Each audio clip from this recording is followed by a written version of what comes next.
ایک ملنگ درویش بارش کے پانی میں عشق و مستی سے لبریز چلا جا رہا تھا کہ اس درویش نے ایک مٹھائی فروش کو دیکھا جو ایک کڑھائی میں گرما گرم دودھ ابال رہا تھا تو موسم کی مناسبت سے دوسری کڑھائی میں گرما گرم جلیبیاں تیار کر رہا تھا۔ ملنگ کچھ لمحوں کے لیے وہاں رک گیا، شاید بھوک کا احساس تھا یا موسم کا اثر۔ ملنگ حلوائی کی بھٹی کو بڑے غور سے دیکھنے لگا۔ ملنگ کچھ کھانا چاہتا تھا لیکن ملنگ کی جیب ہی نہیں تھی تو پیسے بھلا کیا ہوتے۔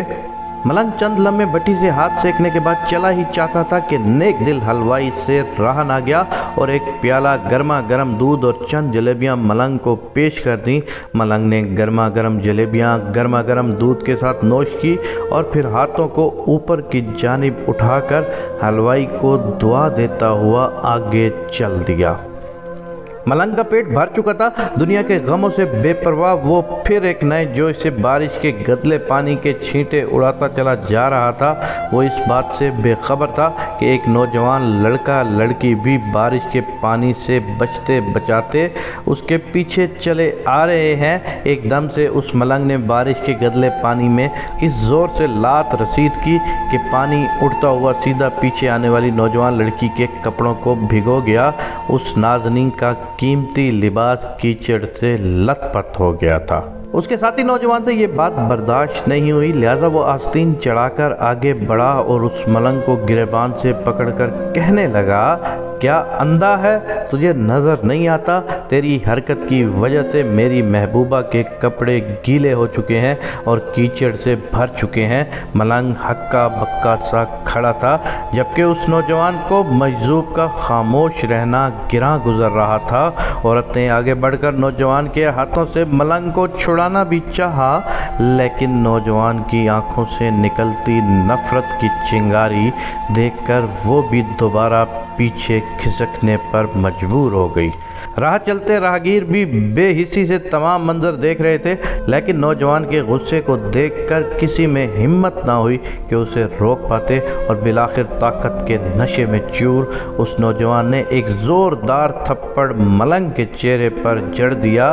بوڑھا ملنگ تھپڑ کی تاب نہ لا سکا اور لڑکھڑاتا ہوا کیچڑ میں جا پڑا۔ نوجوان نے جب ملنگ کو نیچے گرتا دیکھا تو فاتحانہ مسکراتے ہوئے وہاں سے چل دیا۔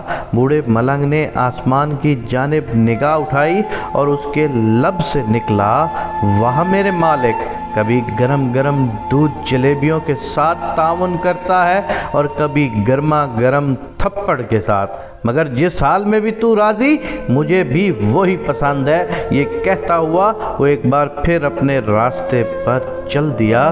دوسری جانب وہ نوجوان جوڑا جوانی کی مستی سے سرشار اپنی منزل کی طرف گامزن تھا۔ تھوڑی دور چلنے کے بعد وہ ایک مکان کے سامنے پہنچ کر رک گئے۔ وہ نوجوان اپنی جیب سے چابیاں نکال کر اپنی محبوبہ سے ہنسی مذاق کرتے ہوئے بالائے خانے کی سیڑھیاں طے کر رہا تھا۔ بارش کے سبب سیڑھیوں پر پھسلن ہو گئی تھی۔ اچانک اس نوجوان کا پاؤں رپٹ گیا اور وہ سیڑھیوں سے نیچے گرنے لگا۔ عورت زور زور سے شور مچا کر لوگوں کو اپنے محبوب کی جانب متوجہ کرنے لگی، جس کی وجہ سے کافی لوگ فوراً مدد کے واسطے نوجوان کی جانب لپکے، لیکن دیر ہو چکی تھی۔ نوجوان کا سر پھٹ چکا تھا اور بہت زیادہ خون بہہ جانے کی وجہ سے اس کڑیل نوجوان کی موت واقع ہو چکی تھی۔ کچھ لوگوں نے دور سے آتے ملنگ کو دیکھا تو آپس میں چہم گوئیاں ہونے لگیں کہ ضرور اس ملنگ نے تھپڑ کھا کر نوجوان کے لیے بد دعا کی ہے، ورنہ ایسے کڑیل نوجوان کا صرف سیڑھیوں سے گر کر مر جانا بڑے اچنبھے کی بات لگتی ہے۔ چند منچلے نوجوانوں نے یہ بات سن کر ملنگ کو گھیر لیا۔ ایک نوجوان کہنے لگا کہ آپ کیسے اللہ والے ہیں جو صرف ایک تھپڑ کی وجہ سے نوجوان کے لیے بد دعا کر بیٹھے۔